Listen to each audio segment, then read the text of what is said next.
মুস্তাফিজ থাকলে কি জেতা যায় ম্যাচ? ম্যাচ শেষে ফিজের দুর্দান্ত বোলিং নিয়ে একই বললেন সিকান্দার রাজা। দর্শক, আইপিএল খেলে যে মুস্তাফিজুর রহমান অভিজ্ঞতা অর্জন করেছে তা আজ জিম্বাবুয়ের বিপক্ষে সুযোগ পেয়ে দেখিয়ে দিলেন। আইপিএলের এবারের আসরে চেন্নাইয়ের হয়ে দুর্দান্ত বোলিং ভেলকি দেখিয়ে উইকেটের শীর্ষে ছিলেন মুস্তাফিজ।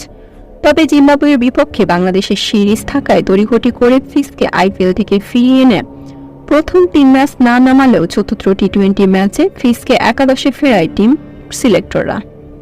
আইপিএলে মুস্তাফিজকে যেমন ধোনি পাওয়ার প্লেতে পঞ্চম ওভারে বোলিংয়ে এনেছিলেন, ঠিক আজ জিম্বাবুয়ের বিপক্ষেও পঞ্চম ওভারে এসে মাত্র 4 রান দিয়েছেন। এরপর মুস্তাফিজ তার ব্যক্তিগত তৃতীয় ওভারে এসেই কারিশমা দেখালেন। 1 ওভারে মাত্র 2 রান দিয়েই তুলে নিলেন 2টি উইকেট, যার ফলে মুস্তাফিজ 3 ওভারে মাত্র 12 রান দিয়ে নিলেন 2টি উইকেট। এর ফলে টানা চতুর্থ টি-20 ম্যাচেও হেরে গেল জিম্বাবুয়ে। আর তাই তো ম্যাচ হেরে উপস্থাপকের প্রশ্নে ফিজকে নিয়ে বিস্ফোরক এক মন্তব্য করলেন সিকান্দার রাজা।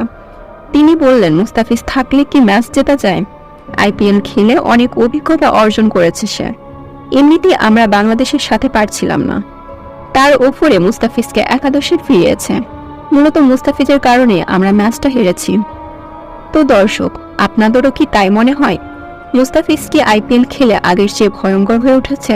কমেন্ট করে জানিয়ে দিন।